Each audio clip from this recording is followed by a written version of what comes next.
honors in convening this dialogue of critical conversations. We're so grateful that you are here on this evening to participate with and in this dialogue. Many times leaders in our communities meet on a regular basis to talk about issues in our community. Unfortunately, many of those conversations and communications that happen on a leadership level don't trickle down to the community level. Our desire today is to bring the community and the police department together that we may constructively talk about the concerns and issues of our community. It was Dr. Martin Luther King who referred to the beloved community, a community where individuals, regardless of their economical status, regardless of their status in the community, are respected and their views and opinions are heard. Our desire tonight is to bring forth this community, both our police department and the community at large, and have a dialogue, not a monologue, but a dialogue, an exchange of ideas with respect of opinions, respect of positions, respect of authority. And we're grateful that you have chosen this evening to come and be a part of this land-breaking event. I do have to share with you, and I know that others will come, Sister Mary Reid and Sister Kaliah Greene will be our moderators on this evening, and I know that they will tell you that this is not a one-time event. This is the opening of a dialogue that we look forward to continuing as we move forward, because it's our desire to create and keep a beloved community in Suffolk County. And so we're grateful that you have come out this evening to take part in this discussion. We encourage you to fill out the cards with your questions and turn them in. We're grateful to the Suffolk County Police Department that has not just started to have a dialogue with the community, but have been doing ongoing activities. For the last year, the clergy have been meeting with the Suffolk County Police Department once a month to deal with these critical conversations and issues. And now it's time to move those conversations to the community at large. So I thank you for your presence tonight and your participation. And we know that this will be a great event because you're already here and your input is valued, respected, and needed. Thank you very much for your attendance tonight. And we look forward to the outcome of our event tonight.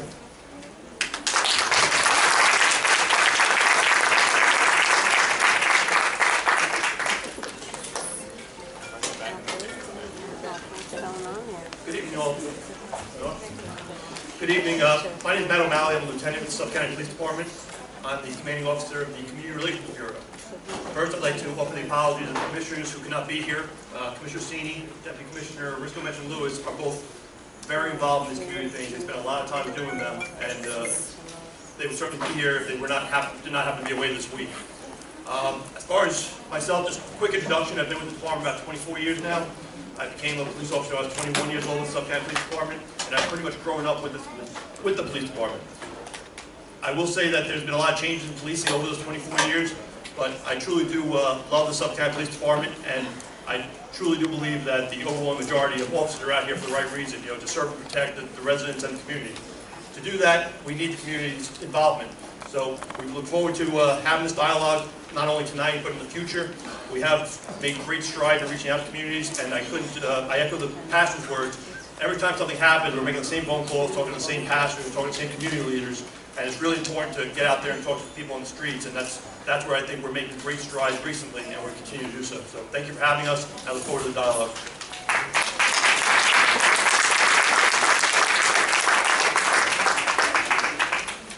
Good evening. Good evening. Good evening. Thank you. The teacher in me is going to come out. Before we start, what we want to do is fill in the front too. So the seats by Lieutenant O'Malley and the other officers, we want you to fill those in. There is no priority seating. There is no reserved seating. This is a community forum.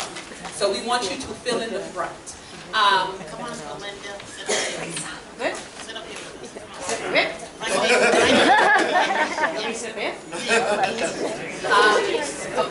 evening. My name is Kaliah Greene. Some of you on Facebook might know me as Princess of Zamunda.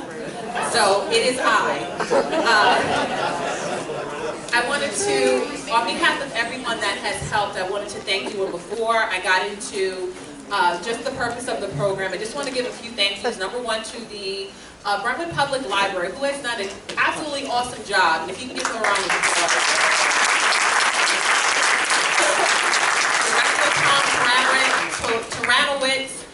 Miss Reid, the entire staff has been awesome. If you have a community event, please consider having it here. From start to finish, this is a first-class operation. And also, if you go upstairs, it's just a beautiful environment to be in, and it breeds conversation, dialogue, everything else. So we encourage you to have events here. Also, I'm just going to go through the list of partners. Pastor Darius Dixon Clark from First Baptist Church of Bay Shore. You just hold your applause until all the partners have been called, because we'll be here all night.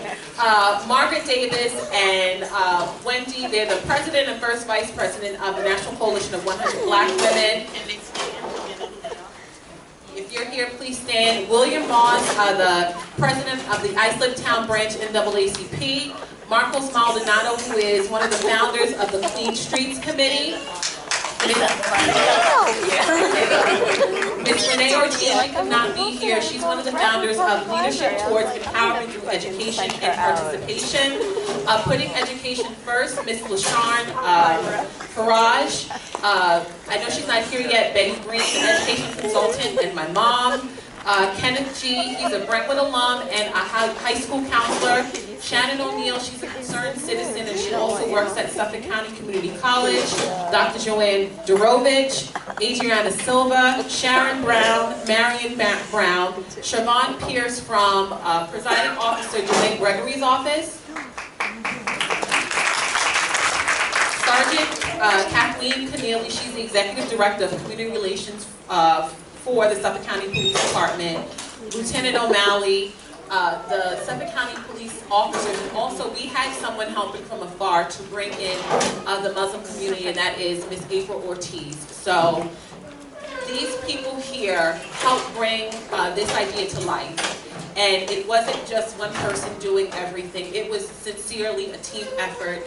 We hope that you enjoy this evening, and I'll just get to the gist of how this came about. I'll just give you an idea of how this all came about. We are all completely aware, let's just get rid of the elephant in the room, about what has been happening across the country. And 7 months ago, I gave birth to a beautiful, bouncing baby boy, Mr. Curious. And it's a blessing. But also at times with what we see in the news, it can become a burden. And a burden for no reason. And to know that I might have to have the conversations that my parents had with myself and my brother, with my son in 2016 or 2026 or 2036, it grieves me. It grieves me a lot. However, I am also the significant other of a police officer. And when Dallas happened, and then Baton Rouge, my heart sank as much because the only thing he has ever wanted to be is a police officer.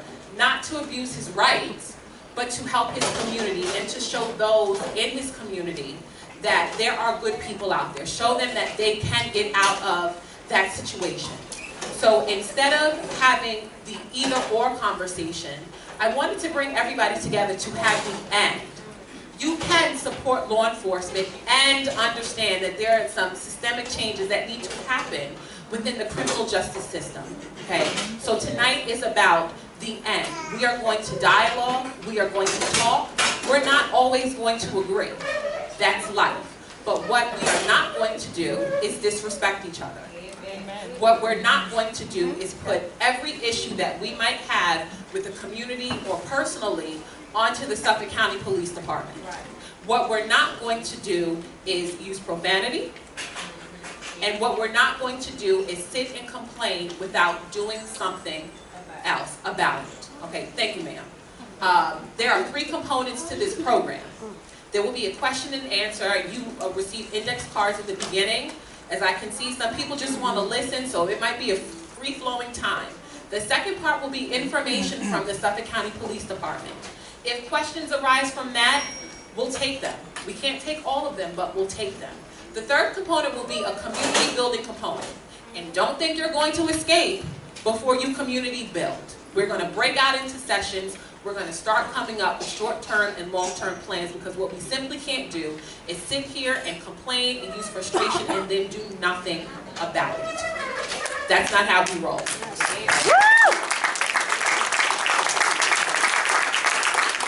Tonight will be about respect.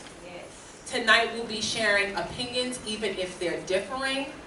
Tonight will be about joining as a community to share some of those things that are not going well, but some of the things that are going well, so maybe we can do them in other communities. And then leaving here and not just sitting on the information, but sharing it with others in your community and inviting them to take action as well. Okay. That being said, I'm going to introduce the matriarch of the group, Miss Reid. She was our leader. She's going to have the final words.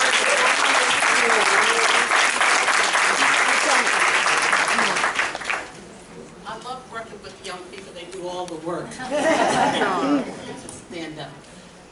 Before I get started, I do want to say that this is an important evening.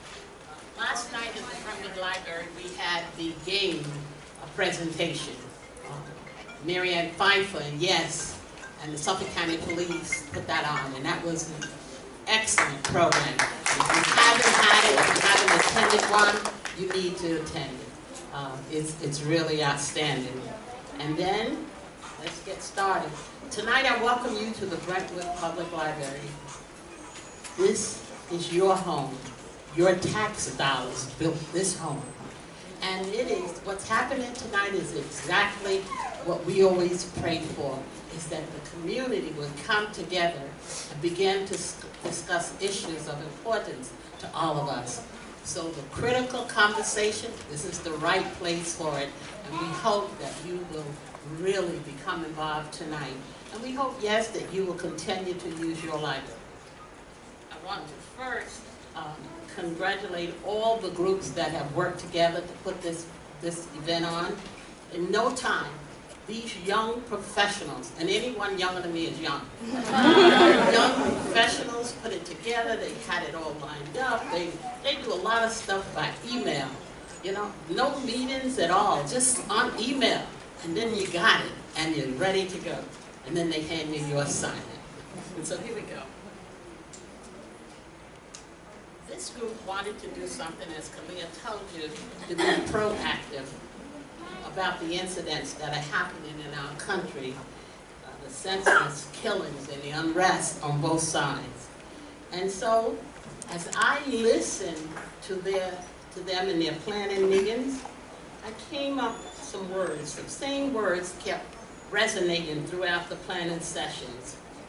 Lack of trust, frustration, expectations, and this is on both sides of the aisle. Expectation, training, the need to talk to each other and share information, the need to be involved, to work together, to find a solution in a peaceful and safe manner. And that's what I got from the group as I listened to them in their meetings. So I went out and I did some research. I said, well, maybe they're inside the box. They're not thinking, let me go out and see what other people say. And so I did some research, and I wanted to first look at the good things that have happened and that are still happening. I found that in the houses of worship, they're talking about these incidents. They're telling us that prayer, that we need to continue to pray and pray often without stopping. They're saying that in these houses of worship. There are also police meetings. Each precinct has a monthly meeting. There's the police academy. And there's other, you see now, a real presence of the police in our communities. And another positive thing is, I'm grateful every time I see the squad car pass my home. Safe again. And you know what? We have some good policemen and women. They take the time to be visible in our community.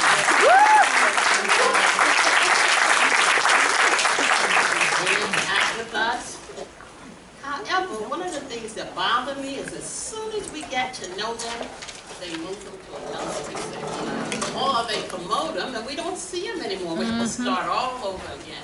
Now, I don't know if that's good or bad, but for me, that's bad. Because I don't really like a whole lot of change at my age. I want to see the same familiar face all the time. And so, but it's happening. And then I spoke with some individuals. And I said, let me look at some of the other side too, because everything is not all rosy, we know that. And some individuals that I spoke with, men and women, told me that they fear being stopped by the police. And now more and more women are afraid to be stopped by the police. And they want to know, well, what should I do if I'm stopped by the police? Should I drive to a safe place? But where is safety? I'm not sure. And that's one of the things we hope that will come out of this tonight. What is the process and what should happen if you're stopped by the police? And I know we've heard it before, but you can't hear it enough because every time I hear it, I learn something new that I should be doing. And then there were some stories of individuals. An individual told me a story that he was on his way to a dinner party with his friends, his co-workers, and he slowed down to see the street sign. And as soon as he turned, the police stopped him and said, give me your license, registration, whatever they say, and get out of the car. So he got out of the car, and they handcuffed him, strapped him there. And then they searched his car, and he said, you know, I didn't say too much because I was scared to death, because I really, in this day and time, I don't know what's going to happen. After all that was over, and he said, why did you stop me? And the policeman said to him, well, you're a stranger in this neighborhood, and there's been an influx of drugs, and we thought maybe you're bringing the drugs in. Wow, that's scary. But couldn't he have said, maybe he should have said, are you lost, sir? And why are you here? Is there any neighborhood that we should not be able to enter? And then I spoke to another gentleman who told me that he and his son were coming, departing from the train, and coming from New York City, and they were walking to their car, and the police came up to them and asked them for their identification. He said, why? But no one said why, and they did provide the identification. And then afterwards, he said, well, you look like a robber, or one of the robbers that we're looking for. Did he know that without looking at the identification? Am I not talking loud enough? Yes, ma'am. Okay. Oh, she's telling me I better wrap up. Oh, that's good in here. Okay. And so one of the questions that have been asked to me is, does the police have fear? Do they fear for their lives every time they stop a car? Or every time they stop a person who doesn't look like them? Is that possible? Well, I'm quite sure that there's many more stories that you'll be telling this evening on both sides. But my thing is, what happened to common courtesy? What happened to compassion? And what happened to protocol? Because there is a protocol and a procedure. And the last thing I conclude is that we're all walking around on eggshells, you know, like tipping through the tulips. And we're saying no one wants to talk about the issue. Everyone's afraid. They don't hurt each other's feelings. Well, if we don't talk about it, it will continue to happen and we won't be able to solve it. Some of us, again, do not want to take the chance to talk about it outside of our small group. But I know that tonight is a big step and it's in the right direction. And tonight, you can open up dialogue, but critical conversation will begin here and now. And let us turn that frustration into positive action. let us all leave here tonight and lead by example. Thank you.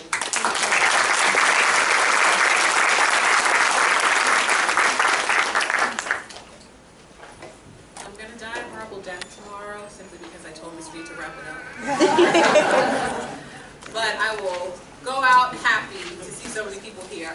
Right now, what we're going to do is get into the Q&A portion.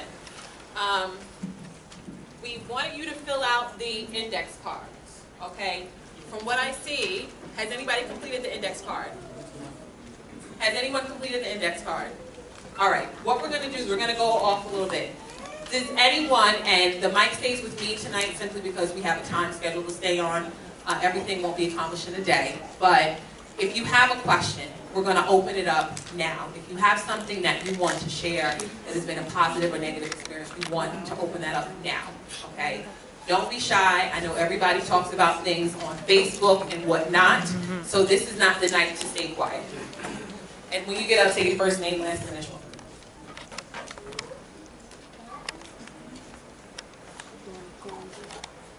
Hi, my name is Kaliah. My question is, recently Suffolk County implemented a new system for trying to retrain their police officers, reduce the amount of force that's being used. Is there something like that in place for Suffolk County at this point? Are there being steps taken for that?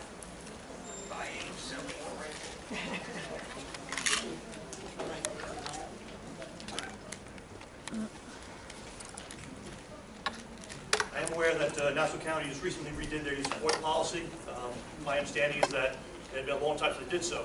I will say the Suffolk County Police Department's use support policy has always been very restrictive on our officers. One of my prior jobs, I actually ran the firearms training section, and in that capacity, use of force is something that we talk about on a daily basis.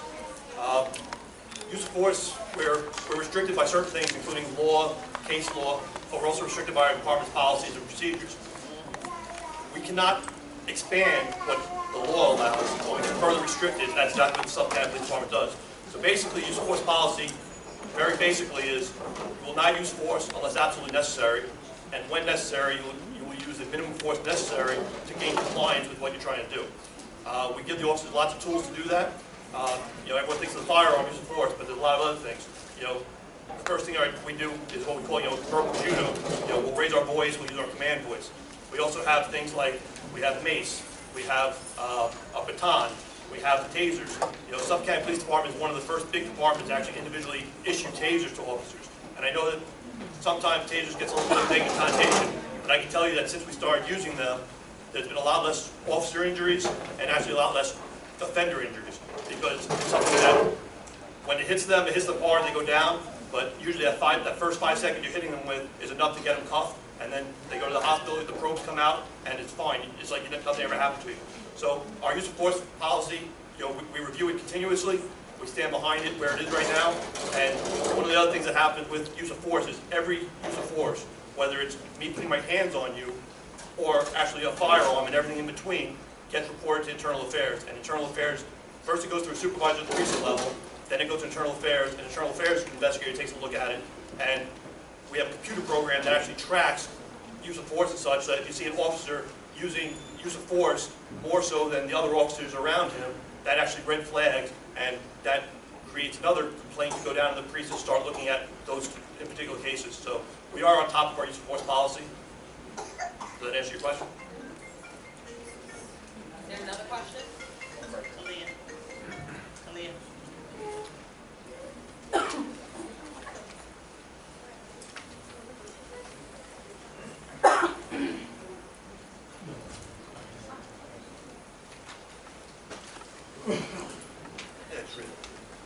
While we're waiting, there's seats up front. The organizations, the sponsors will come on up front and give people more room in the audience, please. Yes, my name is Margolin, I do work in this community. I have an incident first. I want to share what happened to me, and I have a question after. A couple of months ago, undercover police was supposedly an undercover police, and today he never showed his ID to me, was chasing a teenager, my neighbor, friend of my son. And it was around 12 o'clock in the middle of the night, so they keep on screaming at my door or open the door. By my fiddle at this kid with this undercover police pointing with his gun in his head. So there I am in my door with my 2 kids behind, teenagers. There was police in the background. I intervened, I said this was a high school student. I managed the situation the best that I can. Of course, we were all terrified. My question to you is the undercover police in this situation, that you had the right to show ID to me because he was in my residence, in my door? And if a situation like that is being recorded later, it's a report made by this undercover police or for the police that was part of the situation. How do you manage a situation like that? Is we can track the situation, or is something that become an incident, they go back to the car and everything disappear? I would say undercover officers have, it's tough. They need to be undercover and do a lot of the work they do. And when something like that happens, it usually happens a split second, all of a sudden you're in your car, and next thing you know, you're running after people. They should have their badges, should be visible, whether it's around their neck, on their belt, something like that. And certainly, if they ask for ID, they should be able to show it. That doesn't mean in the heat of the moment, while they're dealing with the other situation, if you open your door, they're going to stop that and deal with, okay, this is who I am and everything else.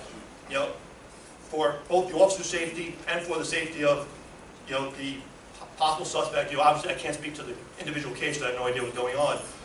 Dealing with everything as quick as we can, and in a safe manner as we can, overrides everything else. We'll talk to you and give you our ID and stuff afterwards. That's the way it should work. If it doesn't work that way, and there's an issue, then certainly we would say, call the precinct. You can speak to a supervisor there, or call internal affairs. And they've made it very easy these days to make complaints, whether it's third-party complaints, anonymous complaints. They're all investigated just as if a complainant themselves would call and talk about a personal situation. And I think was never shown, and I asked for the ID never showed before this. Right. Thank you. I think we have a question over here. Yeah, raise your hand, please. Thank you. Hi, my name is Benjetta, and so my question is, you mentioned that there's an internal affairs unit, and that's internal. So if a person has a complaint, and it goes through the department, and the internal affairs division, IAB, or whatever it's called, investigated, is there, because part of the problem is that you have officers investigating officers, and unfortunately the politics of the place and what's at risk, whatever that complaint might be, whatever that complaint might be, it may not have necessarily the attention or the resolution that it would be, say, if it was outside of the department. So I guess where I'm going with this is that as a citizen, in addition to an internal affairs complaint, what else can a person do to seek relief because they feel that they're being treated unfairly by the Suffolk County Police Department? Well, that really is the whole idea of our civilian complaint procedures. You can make a complaint at the precinct level, and if so, it doesn't mean it stays at the precinct level. Internal affairs is still notified of it, and depending on what the complaint is, what level it rises to, it just decides on who's going to be investigating. Will it be the officer supervisor for some of the smaller things, or will it be internal affairs investigators? Commissioner Cini, when he came in, believes in a very robust internal affairs, and some of the things he did that I'll go through briefly in my PowerPoint later is there was never a rank of chief in internal affairs. It was run by an inspector, and then a deputy inspector, and then a captain, and then 3 teams of investigators. What he did was he actually made a chief position now in charge of internal affairs to show that this is that important to the department. They also took internal affairs, put it right underneath the first deputy police commissioner, John Barry, who was brought in, basically recruited. He was a first-grade detective in New York City. Then he worked for the U.S. Attorney's Office as a chief investigator, did a lot of great things for them with political corruption. They actually brought him in to Suffolk County Police Department as first deputy commissioner and have him overseeing internal affairs. What they also did was there was one captain that was in charge of basically 12 investigators, 3 different teams. They put 2 more captains there, so now you have 3 teams with a captain in charge of 5 investigators each. So they expanded the role, the numbers of internal affairs, and most of the investigators are lieutenant rank or higher. So that was also to speed up things. We had found that there was a big backlog investigation, so that was to speed it up, and it was also to show again how important it is to the department. And the third thing that I did, which as a guy who's been in this department for so long, really was vital, was he made internal affairs a career path. You know, you see on TV, you see in the movies, no one wants to work in internal affairs because you're ostracized and everything else. And you go, oh yeah, it really was kind of like that, you know. So what they did now was they said, go to internal affairs, you know, bring our best in here. Let's go to internal affairs. You do a good job in internal affairs, and you'll be rewarded either through promotions or designations to other assignments. So all of internal affairs has really been emphasized, you know, re-emphasized under the new commissioner. And I understand there's an argument out there for, you know, community board stuff like that. I can't really speak to it. I can tell you that the system we have, and I worked in internal affairs for a time. To me, as I said before, I love this police department, and if someone's bringing the police department down from their actions, you know, it's important to me that we see that, and that officer is held accountable for that. And it's also been certainly one of the focuses of the commissioner. Hello, my name is Camille Serrano, and my question to you is, in the city they have the CCRB, which is a community group, and I too worked in internal affairs for the Department of Corrections. I was just wondering, do we have something equivalent to the CCRB that is out here in Suffolk County? No, we do not have anything like CCRB. You have the Human Rights Commission is a, if you don't want to go through the police department, let's say you just don't trust the police department at all, you can always call the County Human Rights Commission and they can start a human rights investigation as well. But again, that's a county agency. We do not have a CCRB or anything that's similar to it. Why not? There's a lot of, you know, like I said, I certainly don't run the department, but I can tell you that there's labor issues, there's contract issues, there's a lot of things to, we can't just say we want one and it's going to happen.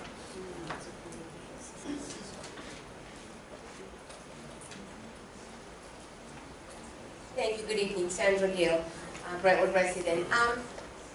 Does the police department offer outreach besides just going into the schools, but any other type of outreach, number one?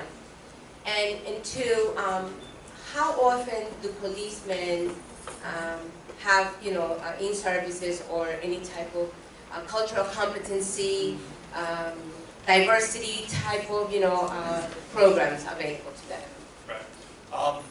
I'm sure it's no surprise to anyone in here that the Department of Justice has been, we have a consent decree with the Department of Justice that requires us to do several things, and over the last 4 or 5 years, we've been putting everything together to do so.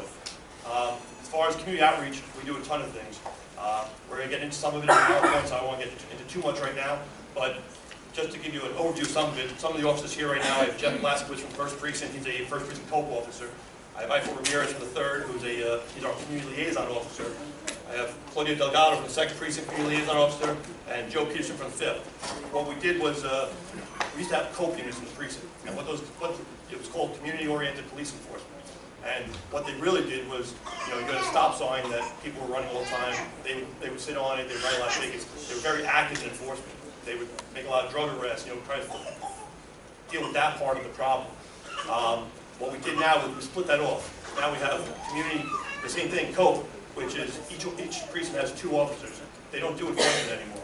All they do is community outreach.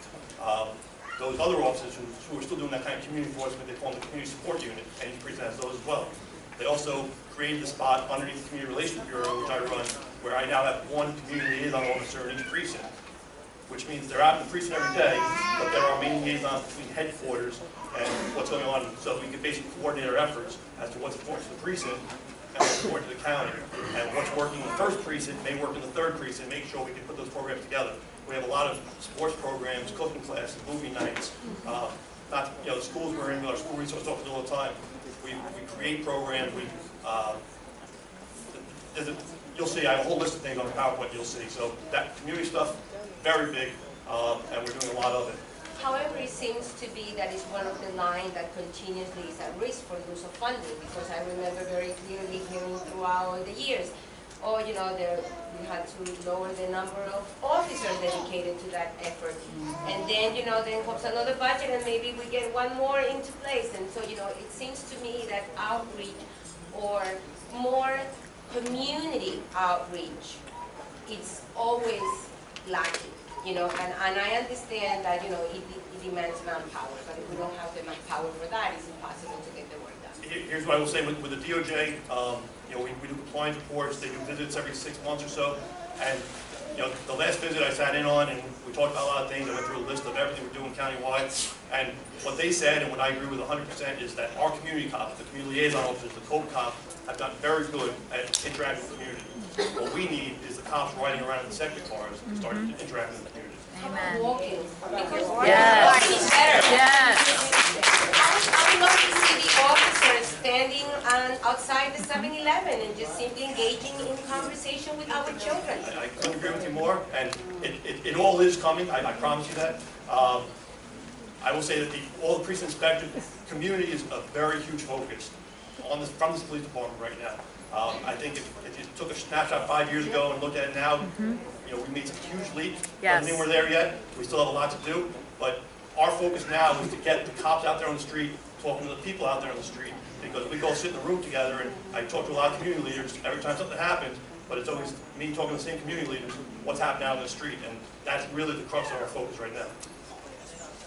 And the second I'm question sorry, what was regarding the training. Oh yeah, the training, I will also get into the PowerPoint. That's good. Thank you. I just have a quick question. My name is Rose. Do the Suffolk County Police Department officers have body cams, or do they have dash cams on their cars? Because we all know that some of these incidents are unfounded, and I think for the protection of everyone, something of that nature would be beneficial. Our highway patrol cars do have dash cams. They're the only cars that have dash cams right now. Okay. Body cams, like every other police department in the nation, we're looking into. With the police department the size of Suffolk County, it gets very expensive, not only to buy the cameras, more importantly, the storage of the video. So there are a lot of things going on with grants, everything else. It's certainly being looked at, and I don't disagree with you. Thank you, and I just want to say to the community, I have recently started in the last year attending the first Tuesday meetings, and it's very beneficial for everybody that lives in the community. Excuse me? The first Tuesday meetings are monthly meetings held at the 3rd Precinct, first Tuesday of every month, 7 o'clock. So for many of you that don't go, it's a good way to get involved. Thank you. Good evening, officer. My name is Janice Wright. I have two questions that I direct to you. Why is it that you don't have a body camera, in Suffolk County? Because we taxpayer, and we pay a lot of money for you all to, protect our perimeter. Okay, and I would love for you all to come back and get to know us in our community. Walk. Because it's important that we need to know who our officer in our community, so we can be safe. And I realize that you all have a tough job, because I have an officer in my family as well. I have a niece, she's the FBI agent in St. Louis, Missouri. My husband's brother is retired from the NYPD. His niece is an NYPD, in Manhattan. So we support the officer, but we would like to have the officer to come and do the walk, in our community, so we get to know you all and to protect our, community. For the body cameras, again, I don't have an answer for you other than what I gave, which is we're looking into it. It's very expensive. There's also, I know people don't like to hear it, but there's also union concerns. We're bound by contracts and labor issues. So there is a lot that goes into it, not just can we afford to buy the body cameras or not. As far as the community stuff, again, I don't disagree with you at all. I agree with 100%. The commissioner and the police department has started some other initiatives to basically reduce call volume, so that the officers working out there in the street are not running from radio call to radio call to radio call. The false alarm law, has met with a lot of resistance, but I believe it was about 94,000 false alarms the police department responded to last year. And when you put that into minutes, it's a lot of minutes that officers could have been doing other things. So we're constantly looking at stuff. He also initiated teleserve, where now when you call, it's something that happened years ago, we got rid of it, it's back now. If it's something that you can make a report over the phone to an officer, that an officer does not have to see, that's what we're doing now. He staffed that with 3 more officers, and if we have to make an appointment at another time, we'll do that. So all that kind of stuff is to really take some of the stuff off the plates of the officers in the cars, so that they can do a lot of things, including community involvement. I run the Community Relations Bureau. If I can shake every cop out of his car and say, hey, all you got to do is walk down the street, every now and again, talk to your residents who are out mowing the lawn, something like that, that's what I would do. It's a very big focus, and it's coming, I promise you that. Hey, hello, my name is Cedar. I'm a student at Suffolk County First, I want to say thank you for those who do serve the community the right way. You know, great job.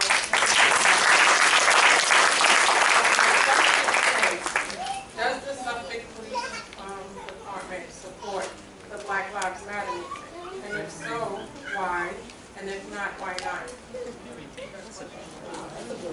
I believe her question was, does the Suffolk County Police Department support the Black Lives Matter movement? And if so, why? And if not, why not? Correct?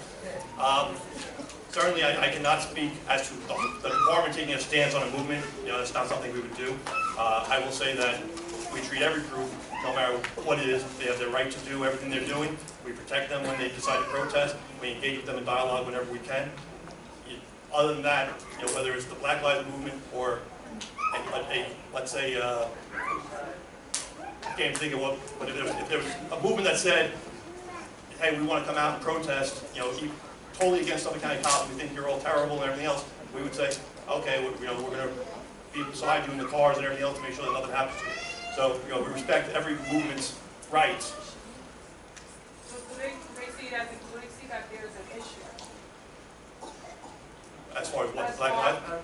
Yeah, as far as what the Black Lives Matter movement is about, as far as innocent Black women and children who have been gunned down without any reason.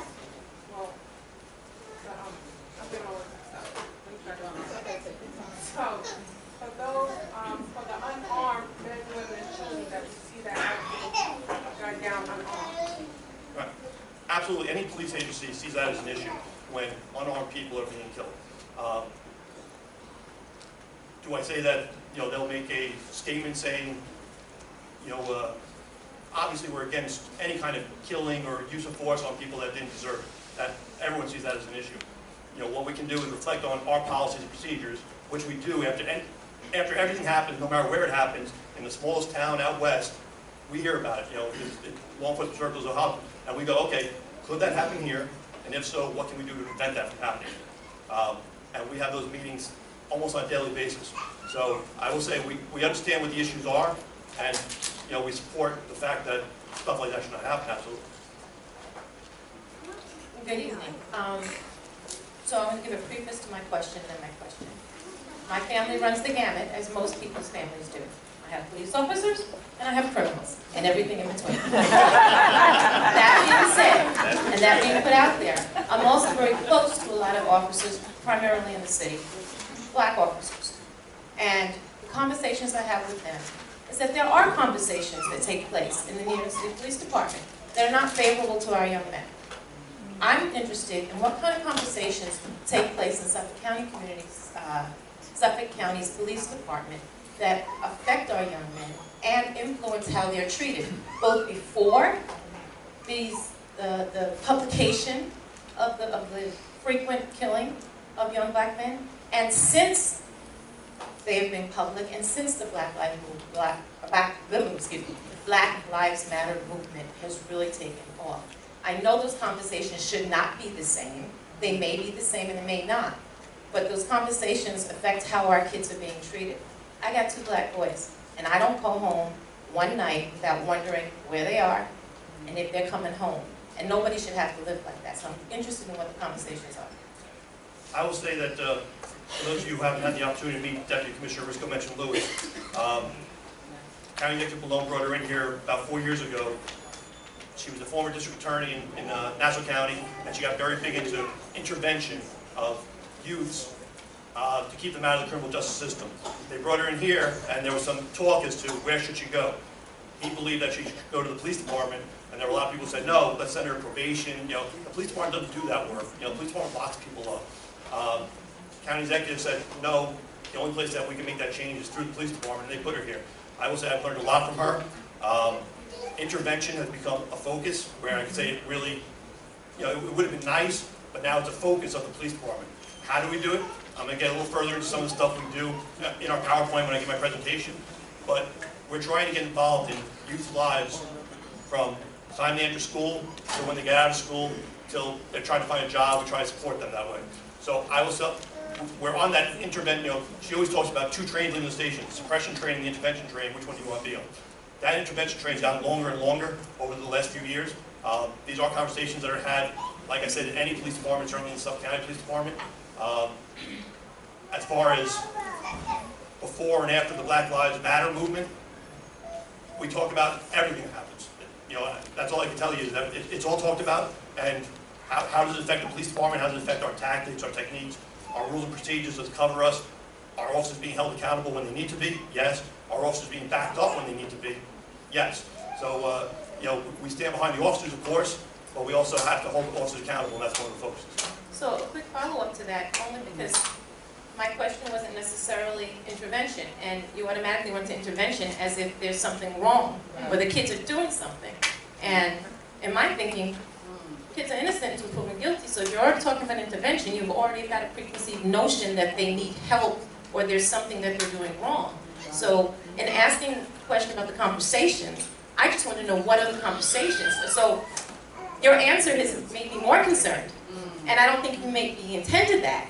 But your response automatically went to the negative, and that's, like I said, even more disturbing for me. Well, my intention was to say that before all this stuff happened with the Black Lives Matter movement and everything else, the Suffolk County Police Department was looking at every community. It doesn't just mean the black communities, looking at every community and saying, what can we do to get away from the traditional policing model, which is see the problem, lock them up, and hopefully they don't do it again. So again, you're assuming okay, what we're going to do is we have about 4 other questions. We don't want to take the conversation. Let's get to the questions, and then before the night is over, we're going to get back to you. Okay. Where's the microphone? Up front. Alonzo, and then this resident right here. Good evening. My name is Alonzo Jacobs. I'm a member of the community. I'm an attorney, preferably practicing criminal law, and I'm also a former New York State parole officer. I was all over the city. I was at Rikers Island for a number of years. I have 2 statements. If you're that community relations person, and Risco mentioned Lewis was my law school classmate at Hofstra back in the 90s. So I just want to put that out to tell you I have a little background. There's one thing I saw that was very disturbing about 2 weeks ago, and I did mention to one of our Suffolk County legislatures. The Suffolk County Police Department is not supposed to take a political position on anything. In the 3rd precinct, there's a sector card, 306. On one side of the card, it was a bumper, there's a sticker that said, and by the way, my only nephew is a police officer. I have police officers in my family, we all do.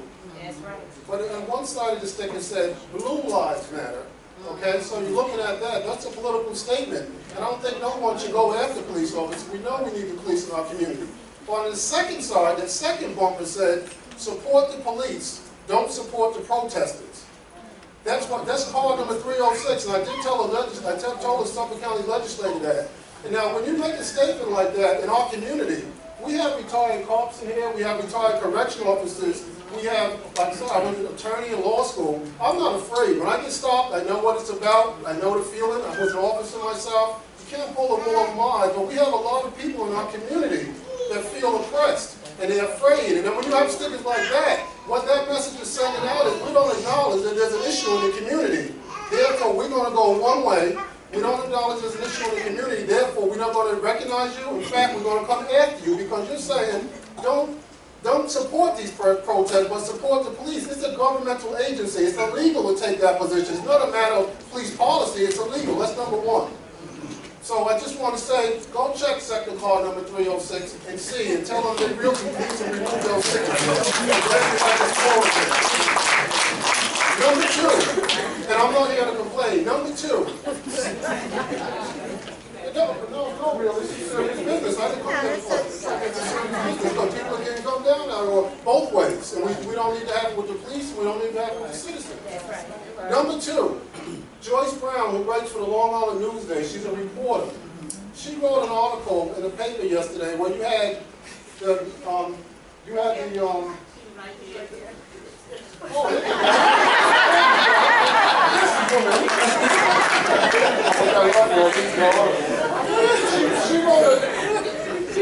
wrote an article, my son's getting a little bit, excuse me. She wrote an article, I believe it was in yesterday's Newsday, about Ed Mangano making a statement making a statement that says he was at Eisenhower Park, also Senator, Republican Senator, with political parties mean absolutely nothing to me. But Republican Senator Jack Martin's made a statement, Ed Mangano, that said, if you go after the police, you're going to leave in body bags. Oh, yeah. That statement, you're going to leave in body bags. I've heard thugs make those statements. I don't know what type of meeting he was at, but that was a very disturbing statement because I wondered, he said this is a Nassau County policy. It seemed like he was talking out of the wrong side of his mouth. He didn't know what he's talking about because you just stated the Suffolk County policy, which is the correct policy, which is the New York State parole policy. When you're trying to stop, you have to fire your weapon or use your weapon. You use your weapon to stop the threat. And if the threat means taking somebody's life, that's what it means. But it doesn't mean, wink, wink, if you come after the police, you're going to leave in body bags because that doesn't leave the conversation open for peaceful dialogue. Because what you're telling people, it's okay. You're telling people it's okay. So I would like the Suffolk Community Relations or Suffolk County Police to make some kind of statement or show some kind of statement that says, hey, look, that's not our policy and we believe that's wrong. Because without that open dialogue, what happens is people start to draw back and say, you know what, it's not worth it trying to work things out because the other side don't want to work things out. Thank you very much.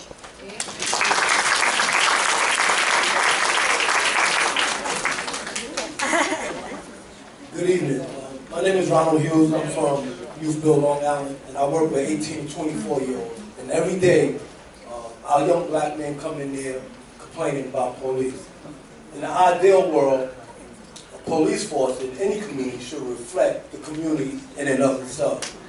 So, my question to you is, what is Suffolk County Police Department doing for target recruitment, getting people from these communities to be on the police force?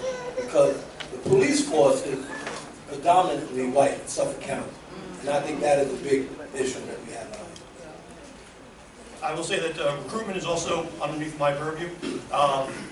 Again, I have a piece on in the PowerPoint, but I'll touch on it right now also. I agree with you, the police commissioner agreed with you, and pretty much everyone at the top of the police department also agreed with you. Having a police force that reflects the communities we police is the ideal situation, no doubt about it. So what we did before the last test, which was just given this past May, the county executive formed a committee for 2 years prior to it and said, what can we do to get more people to score better, to become officers? And they found that though you don't need a college education to take this job, the people who did the best on the test actually had some college credits, 30 credits or better. So we started recruiting. We went to, first of all, within New York State, we hit almost every college and university there was. And then we went outside of New York State to some of the traditionally more black colleges like Howard University, stuff like that. We sent officers there and said, hey, come work in Suffolk County, we have a good job, we hit all the good stuff. So we are doing what we can, and we also, in one of the communities actually, there was a community member who got together and basically tutored people to get their scores up, and it had a great effect. I believe of the 20 people that she tutored, only one scored less than 90. So there are things, we understand the problem, and we are trying to address it as best we can. And it's also not just black, it's Latino. Like I said, we agree. We spend a lot of money on media in just Latino radio, Spanish radio stations, stuff like that. And we're hoping to see great strides.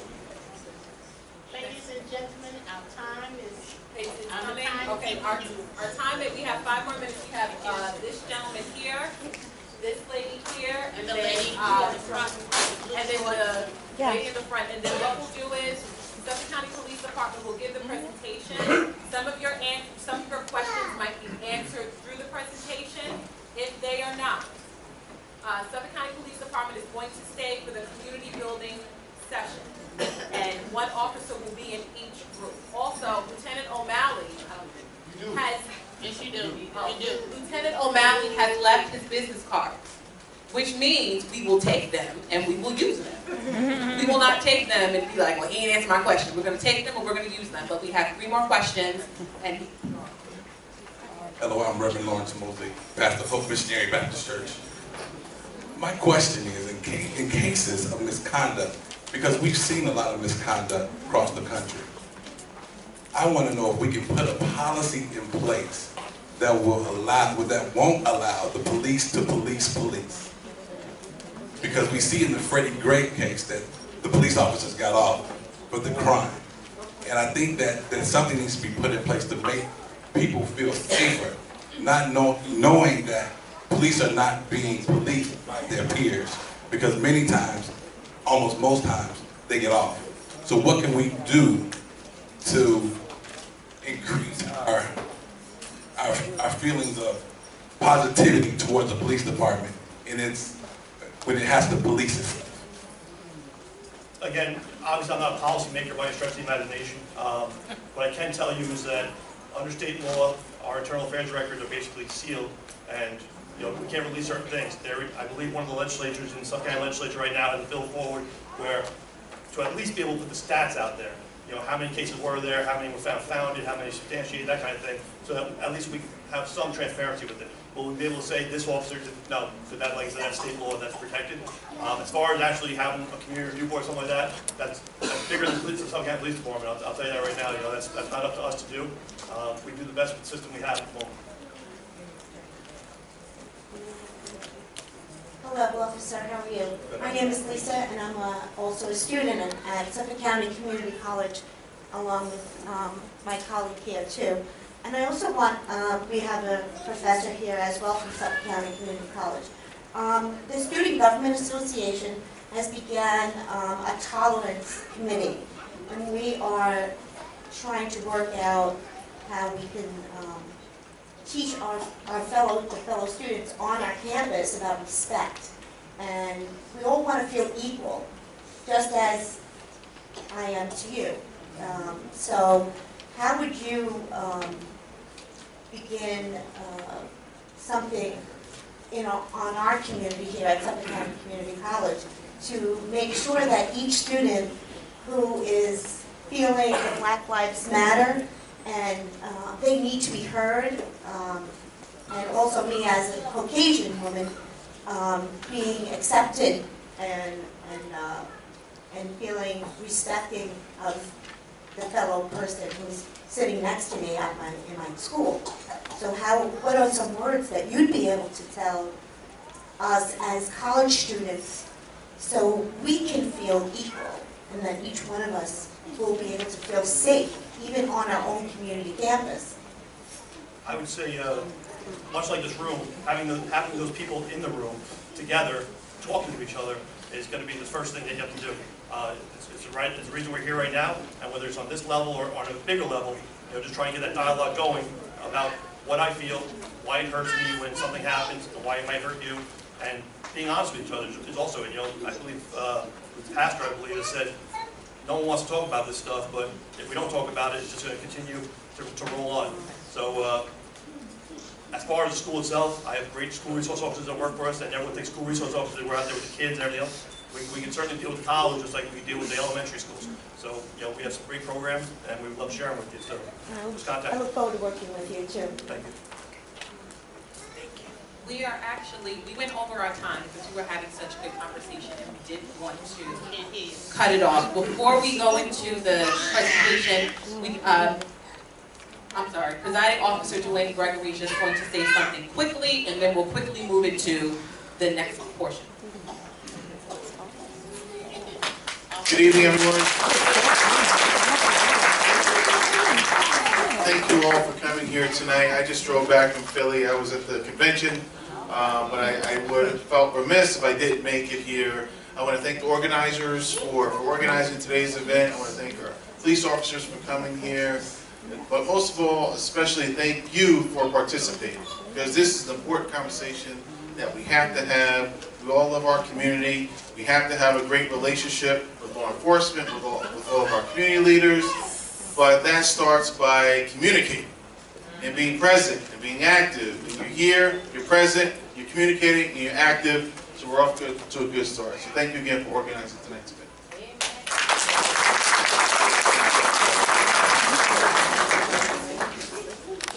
Okay, so we put together a little PowerPoint. We're going to run through kind of quick because I know we want to get to the community building portion also. Again, we will be here afterwards also. If you have any questions, I'll see you in the parking lot talking to you all night. All right. Okay, so this is the Suffolk County Police Department's commitment that Commissioner Steen laid out. Basically a triangle built on intelligence-led policing and enhanced community relations, along with the accountability of the officers. What that means is intelligence-led policing, it's basically deploying our resources where they're going to be most effective. And how do we do that? We're constantly doing analysis on where crimes are happening, what the problems are, where the pattern trends are, and we're deploying the extra resources we have to that. Accountability. Police officers, all police department personnel need to know what's expected of them, and they need to know that they can be held accountable when they choose to not follow the department's rules and procedures. Again, I talked about some of the internal affairs reform. They're all there. I think I hit on all of them, so I don't want to waste time on that. Community relations. What is our enhanced community relations? We focus on building relationships, building collaboratives, community problem solving, preventing crime, and addressing community feelings of safety with the community. That's the only way we can do it. Okay? CRB, which is my unit, we're responsible. We're kind of like the spearhead for organizing those community efforts. The police inspectors are all partners with us, and outside of the people I use, they use their SRO, their codes, the field intelligence officers, the gang unit, and they work with us to coordinate the efforts to, again, identify trends and what we need to do for it. Talked about our community liaisons, school liaisons, school, and that's one of the big things that Deputy Commissioner Lewis says. Every encounter is a deposit or withdrawal. Every interaction we have with a citizen is either a deposit, hey, it was goodwill, or a withdrawal, you know, they just took away from us. And that's every police officer, it's not just the community relations stuff. We talked about some of the programs we have about community outreach. We have Let's Talk, Vamos a Hablar. This is something we put in over the last couple of years. And basically it's kind of an informal community forum just like this. Let's Talk, just like this, the Vamos a Hablar for obviously people with limited English proficiency. We have our interpreters, Officer Ramirez, Officer Delgado, we're here to interpret it as needed. Operation Medicine Academy, get rid of prescription drugs. We do cooking classes where we set up with school districts and also community centers. We actually bring in guest chefs, and we have 25 cooking stations. And the chef actually teaches them how to prepare a meal. We get all the resources, all the ingredients stuff. They cook a meal. That's been a very successful program. Car seat events. We have certified car seat technicians. We hold those all over the county. Community cleanups. I know there's some people in here for the community cleanups. We're standing alongside you. Social hosts, Coffee with the Cops, Food for Life. Talked about some of the programs set up, sports. The Ugly Truth, that's been one of our great, heroin's a problem all over Suffolk County. That's our heroin awareness. We do it at night for the school district. We actually held one here, one of our more successful programs lately. Youth Summer Job. I believe you'll see later, but this year we were able to get 60 youth, target youth, the ones who had problems in school and we were worried about what they'd be doing in the summer. We got them a job, gainful employment. Post-homicide community notifications, we use that. You know, there's a couple of homicides in the community. We want to get out there, talk to the community, let them know what's going on, let them know what the police department was doing, and also trying to elicit whatever information we can from them on what was happening in their community.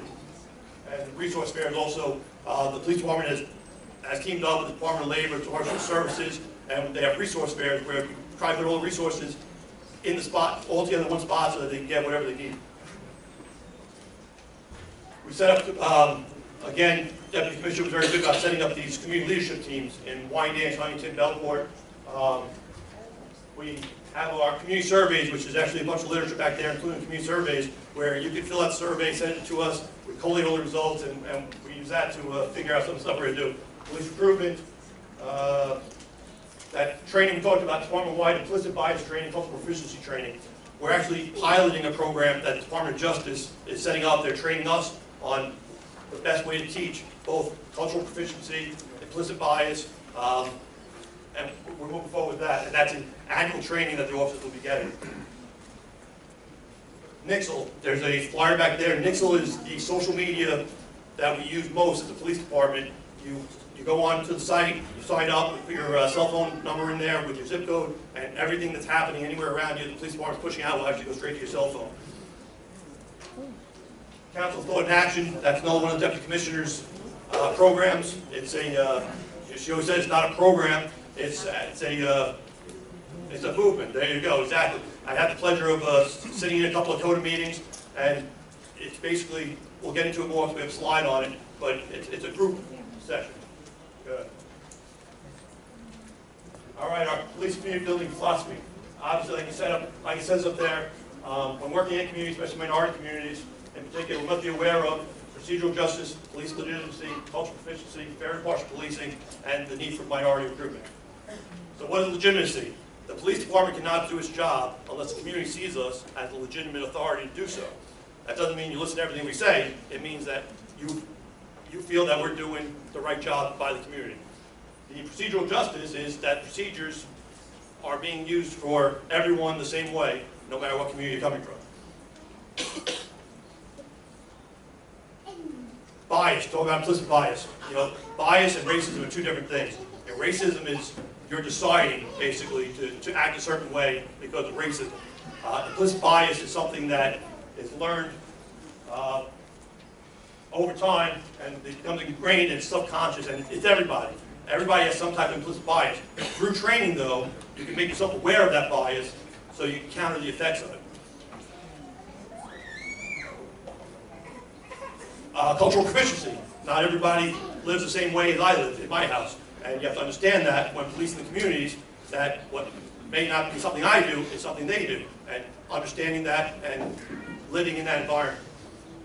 Again, awareness of the perspective of others, putting yourself in someone else's shoes as a police officer, that's vital, because I had a certain upbringing, you may have a different upbringing, it's where you are at that moment in time that we have to try to react to.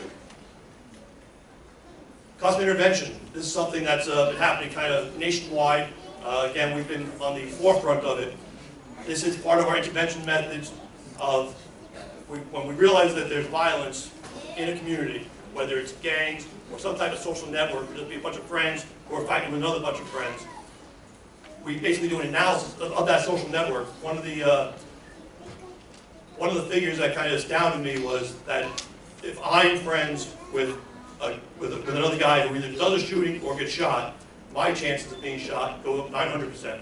That's been found. So what we do is, after a shooting or some type of large violence threat, we go to the social networks that we know are involved, and we draft a letter, individualized each of these people based on whatever their history is, if they've been arrested, that kind of thing.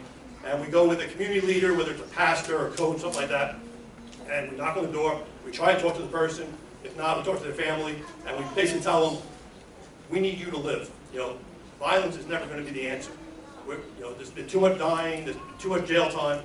We need you to live. We have resources available to help you go through whatever, get through whatever problems you're getting through, whether you need a job, whether you need money, food, that type of thing.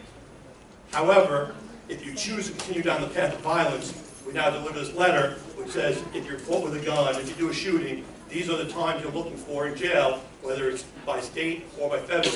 And I've been on a few of these in Wyandanch, and I will say that it was eye-opening for both myself and, more importantly, for the person seeing it going, holy cow, I can go away for 15 years if I'm caught with a gun or something like that. So that's what we call custom notifications. First precinct, we've done a lot of them. We've done a couple in the third, a couple in the second, but this is, again, a program that's going to be going countywide. Again, community building, requires open communication. Whether it's this forum, whether it's the leadership meetings, we've been involved in all of them. Either our CLOs, precinct inspectors, or the COPE officers are probably at most of the community meetings that happen if they know about them. If they don't know about them, shame on them. We're the police, we should kind of know everything that's going on with community groups and everything else like that. Council of Thought and Action, again, it's building a new moral social network. It's not a program, it's a support group.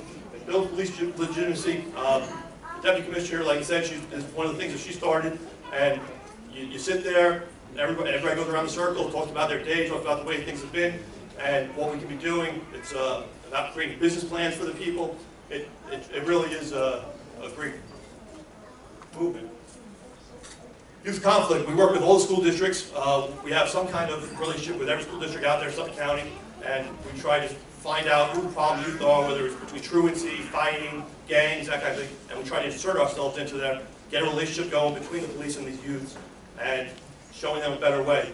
We have many programs. We have the Suffolk County Police Explorers, and we would like to mentor these people and help them along their way. There's just another youth police initiative that took place in Wyandanch the last 2 years. And for 2 weeks, both line officers and higher ranking met with the youth, and you sit there and basically tell each other your story, and again, to build the understanding between both of you. Talk about those. Minority recruitment, I think I hit on. This was some of the recruitment things that we did, again, trying to figure out what's going to work the best. When they did surveys of different people, why would you want to be a police officer, or if you were going to be a police officer, why would that be? And it was basically to either, I have someone else in the police department, I want to make the community proud, I want to make parents proud. So this is just one of the ads that we went with. This is a big one. We offer a civilian police academy. We offer it twice a year. It's a 16-week session.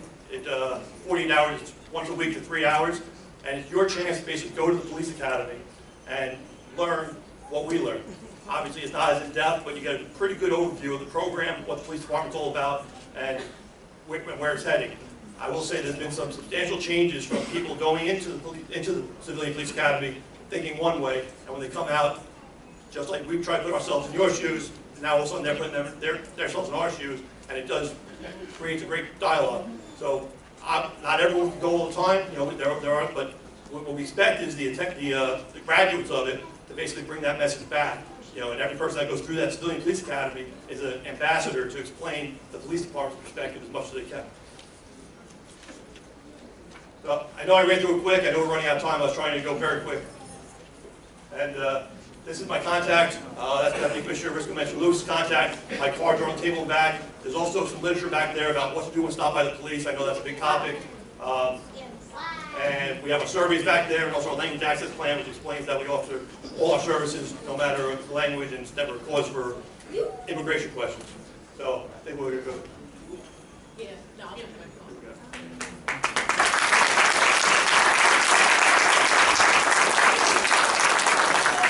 I do have a couple questions that I'm not sure. I apologize for running in and out of the room. We have organizations that pose questions prior, and what we're going to do is we're going to go a little bit off script because we're having a great conversation, and this is the first time that community members get to interface with police officers, okay? So what we're going to do is we're going to, before the night is over, give you the community building sheets. Our next meeting of critical conversations, because this is not a one-time thing, is Wednesday, September 14th. If you followed us on Facebook, great, we'll have updates. We'll have a Critical Conversations Facebook page. Right now we have an event page. We're going to start a page so that we can give you the tools. We want you to come back, okay? One of the questions that some of our organizations had was on statistics. And we wanted to know if you had information on statistics on the amount of students or young people of color that are arrested across Long Island as opposed to other communities.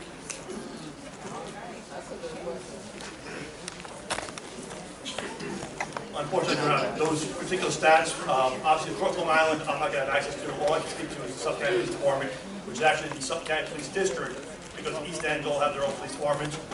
What I could do on kind of short notice was I have the arrest statistics for each precinct, which gives a snapshot of where we stand.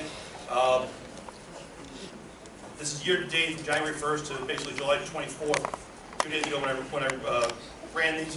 In the first precinct, which is the Babylon area, there was 3,741 arrests. Second precinct, 2013, Huntington. Third precinct, right here in Islip, 3,900. Fourth precinct, Smithtown, 1,598. Fifth precinct, 2,927. That's in Patchogue. Sixth precinct is 2,662 in the North Shore of Brookhaven. And the seventh precinct, 2,275. So I know there's a big disparity in those numbers, but so the other thing I did was I said, okay, well, let's look at the number of officers in those precincts because that affects everything. And basically what I did was I divided that number by the amount of officers, and just to give you a snapshot of where that is, the first precinct you're looking at basically 18.4 arrests per officer. The second precinct, 12.2. Third precinct, 18.9. Fourth precinct, 12.4. The fifth precinct, 22.8. Sixth precinct, 17.6. And seventh precinct, 18 flat. So the numbers of arrests is, speaks differently than when you average out for the number of officers out there available, basically. Okay, I just have a couple more questions for organizations. Another question was, as single women and single mothers driving at night, sometimes we see situations where on the news, it seemed like it escalated quickly. As a single mother who drives home at night with her son, and thank God I've never been pulled over, whatever word, cement, whatever. But if I do I have the opportunity to pull to a well-lit area, or will that be seen as me trying to evade the police and then things escalate from there? Right, absolutely. I would say that unfortunately over time, there's been impersonators and stuff who are pulling people over, and every police department in the country now knows it's a fact that sometimes, especially when an unmarked car, but really any car, if I'm pulling you over and it's late at night and you kill your headlights and take off fast, that's one reaction. If you turn on your hazards, maybe turn on the interior light, slow down, I'll follow you as long as you want to go, basically. And if you pull over in a gas station or a populated area, well lit, I know exactly what you're doing. I'm still going to come up and explain to you, why I pulled you over, and you'll have your opportunity to say, "Sorry, officer, I just want to make sure." And no officer's ever going to have a problem with that. I promise you. The next question is about a slide that you went through in regards to biases. And there was a statement in bold that said, "We are not racist, we are all human." Yes, but there are some people that have grown up or have been taught to have racist views. And I know that police officers get cultural training. And I know that it's hard to weed out those who may have biases that you can pick up. But is there any tests that are done, or is there, I guess it goes back to the person's question about how do we make sure that conversations are being had, the correct conversations are being had that don't include racist remarks, racist feelings, and then just to follow up that question, how are police officers assigned to particular precincts? So is it based on something that happened in the training? Is it just luck of the draw? How are police officers sent to Brentwood or sent to Sayville or another precinct? Okay, to start with the racism versus bias. As you said, part of the applicant process now, and it's hard to kind of identify racism depending on where you are in your life. But one of the things Suffolk County Police Department always has in each academy class is a bunch of prior time police officers. A lot of guys from New York City come out here, stuff like that. So one of the things that was added into that applicant process is going to the city basically and saying, has there been any incidences that would show some kind of racism, bias, and if so, they're eliminated right away. As far as in our department, we do have cultural training, and we do acknowledge the fact that there is implicit bias, and certainly we know that there is racism. Trying to weed that out per officer, the only thing I can say that we do is when racism is present in an officer, I'd like to think that it's going to come to the top with the community. And a lot of people say, don't make a complaint on the cop, it's not worth it. Make the complaint on the cop, because that's the only way for us to see a pattern that the same officer has now been, accused a couple of times of being racist, having racist remarks, something like that. So that same program I was talking about with Internal Affairs about use of force incidents, we have the same thing that has to do with bias incidents. So we try to do what we can on top of it. We do have the training. As far as officers being assigned, I would tell you that in the academy, basically when you graduate in the top 10% of your class, we try to honor your choice of where you'd like to work in which precinct. Everyone else is kind of sent out to the precinct, there's this many spots, we send these people among 7 precincts. Once you get to the precinct, you have steady officers who are already in their cars. As those officers move on, cars will open up. So, again, just like we would like the police to reflect the community, whenever we can, we would like to see an officer of color in a colored community. That doesn't always happen because for several reasons, for seniority or other statistics, or maybe the officer just doesn't want to be there. We try not to force people to be in an area they don't want to be, because that's a kind of recipe for disaster as well. So we do what we can. I will say that, again, over the last 2 years, this has been a focus of us, and I think we're seeing better results, making sure that we're distributing the officers from the academy into the areas where they're most useful. Oh, great. Hi, Gail Sheridan, Suffolk Community College. O'Malley. So, I mentioned to you earlier, we do a lot of social justice work at the college. We had partners with Sergeant Riggs years ago, and created a video. We have to do that. I have one question, and then 2 other, partnerships I hope we can make. One is the Citizens Academy. I thought that was twice a year, right? Because I was looking into trying to do that to raise my own awareness about policies and procedures. And I guess it's down to once a year. Yeah, I don't know. Was that budgeting? Why was that canceled? Yeah. Let's fix that, couldn't we? It's once a year and it begins in March. Once a year. We just finished it. There's Yeah. a couple of us that finished it. And then the other thing is, you know, when people ask questions about, you know, what should I do if I'm being pulled over, and that was a great question, and I teach group dynamics, these issues come up a lot in my class, you know, what are the right things to do? To me, well, first of all, my brain works like a movie camera, so a lot of the way I see some of these things are, you know, if we could partner to make a public service announcement with the police department, we'd be happy to provide the production, you know, support for that. And then, you know, whoever has the power to get it on News 12 or whatever channel people could see it, because I think that would really help people. You know, how do I behave when I'm being pulled over because I'm afraid, or I should go to a well-lit area, or what are those procedures? So I gave you my card earlier, but we can talk more if we build that partnership. Thanks. We have another question over here. Good evening, everyone. Good evening. Good evening. I'm Commander Lacey at the Brentwood VFW here, and I'm also the Senior Commander for the county, Suffolk County. I embarked on that position because I realized that there's a lot of diversity going on in this community because of color. As a woman of color in a high position I am now, I still have the same type of problems that we have in this community. I've been stopped several times by the po-po. I go out to the Hamptons, and I also go upstate, and I go in some areas where, because I'm black, I'm not well received. I'm in meetings where I'm not well received because of my color. I also go to St. Joseph's College, which is in Patchogue, and sometimes the kids there don't understand what it takes to be a black person in America. I went there so I can show that me being a black person, I'm off my second master's and I own my own house, to change the character of how people perceive black people in America.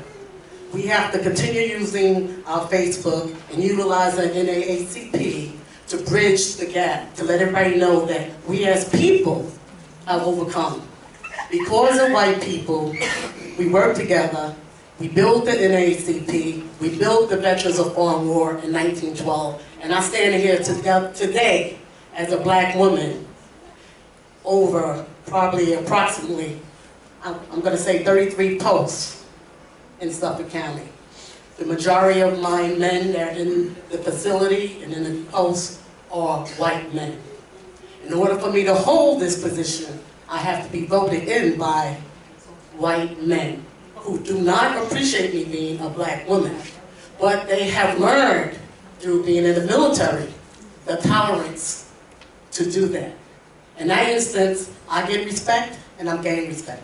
Ladies and gentlemen, the question is, we in our communities have to change the way people see us in our communities.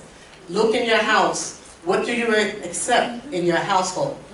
If you accept what you're in your household, that's going to be a product for your community. To you, sir, as the VFW, we would like to bring the community together with the police, with the veterans, service officers, and with the organizations to come together, and hopefully we can do something with the youth so they can see that military people and police officers working together, different colors, can bridge the gap between color and race and racism. Before our chair speaks, I'd just like to say this, please. It is 8:30, and you know we were supposed to end. However, the board has, and with the director, has made an administrative decision that we will go on for at least 20 minutes. Far longer. Now, we know that we were supposed to break up into small groups, and it looks like there's so many of us. Is that possible to do? And maybe you're not ready for the small group yet. Maybe you just want to continue to ask questions and fill out the work. Turn it back to you, my chair. We have two more questions, Billy and then Jose, and then what we're going to do is slowly break into those work groups. We're not going to accomplish everything tonight, but thank you for hanging with us. I hate running over, but thank you. My name is Billy Lawson. I'm the president of the Islip Town Branch NAACP. By trade, I'm also an educator, a school administrator. I just want to share a brief experience and then ask my question. So as a school administrator, I had an incident with a parent and a teacher. Okay, the parent felt that the teacher was not respecting her child, and the teacher felt like she absolutely was. So I sat down with the parent and the teacher, and what happened in front of me was what I think happens on the street, but to a more serious degree. So the teacher, who was a very mild-mannered teacher, kept saying two words, excuse me. And so it's a white teacher and an African-American parent. And right in front of me, I'm watching the African-American parent. Every time this teacher would say, excuse me, a level of ire would keep rising. With every time she said, well, excuse me though. I almost saw her, the earrings come off every time every time she heard, excuse me, from this teacher. And he said to me that these two words that in one culture seem so polite, and in another culture could be words of, I guess, escalating the situation, right? Adversarial. We're bringing on this between the parent and the teacher. Because I said, well, I kept saying to the teacher before the meeting, well, aren't you calling home? Aren't you talking to the parent? She said, yes. Yes, I keep talking. So, but it happened right in front of me. I saw the two, they couldn't communicate, okay, because of this one cultural barrier.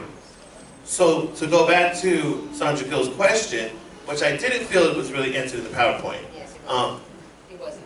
Yeah, what is the professional development that happens for police officers in the area of communication that covers their cultural competency? Because what I'm seeing is the lack of cultural competency being life-threatening.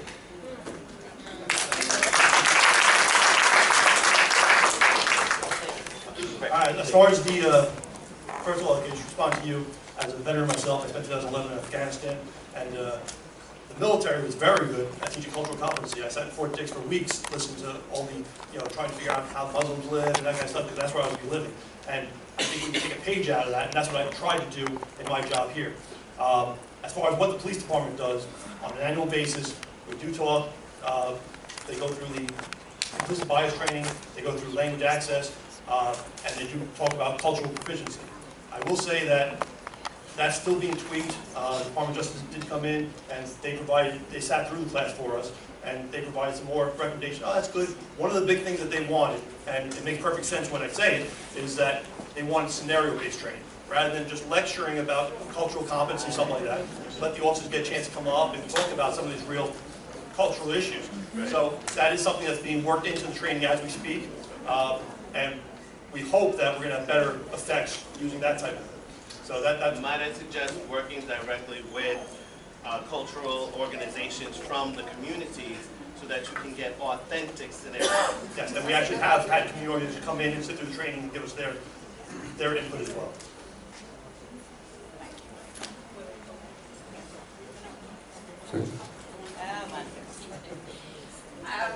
Good evening. I just want to introduce myself. My name is Monica Martinez. I am the legislator of the Brentwood Central Islip and North Bay Shore District, and it's my pleasure and honor to serve this district in the last 2.5 years. And I'm just so happy to see the amount of people that came out today. I want to thank our lieutenant for being here today. Thank you. Since you've been on the job, you've definitely tried to build that bridge, and I think you're doing a marvelous job. So thank you for that. And also we have Mr. Ramirez, Mr. Iko Ramirez, our Community Response Bureau person who is entitled with discharge here in the 3rd as well, and really dealing with Brentwood and Central Islip. And I think this is just the beginning.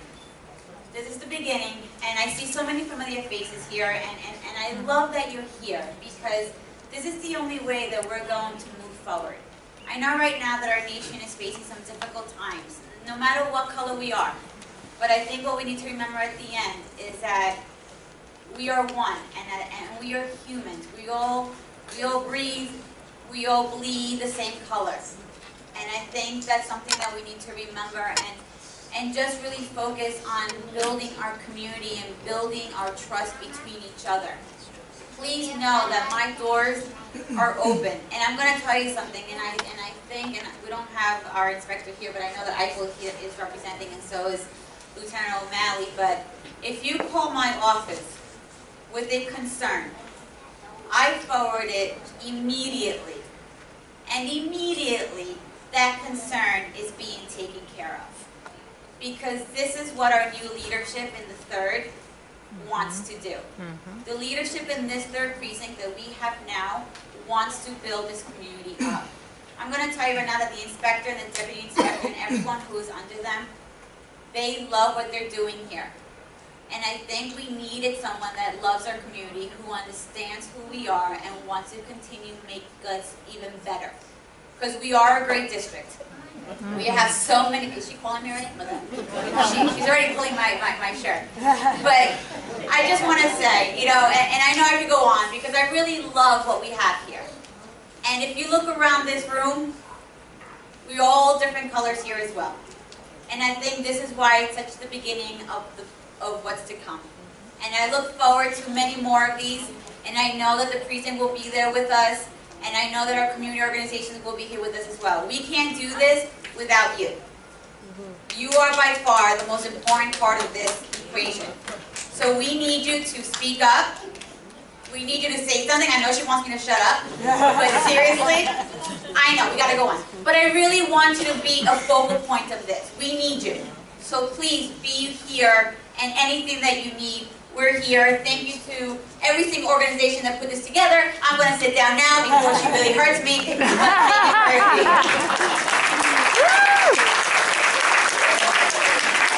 can go on all night, but before we do our last 2 questions, I'm going to give direction. We are going to try and do the community building portion. If you are interested in working with youth, in building a program based on what you learned here, specifically for youth, I want you over here, okay? If you are interested, if you are a community organization interested in working with other community organizations in building a program or an initiative, you are going to sit right here. Youth, community. If you are one of our seasoned residents, I will say 60 and older, and you would like to work on, and you have concerns, you want to work on something for our seasoned jewels, you're going to sit here. Youth, community, seasoned jewels. If you are interested in legislative things, you're going to sit here. If you just want to be involved but you don't know where yet, you're going to sit back there. Okay? Youth, community, seasoned jewels, legislative. I'm not sure yet. I need y'all to move now. And Suffolk Community College, if you want to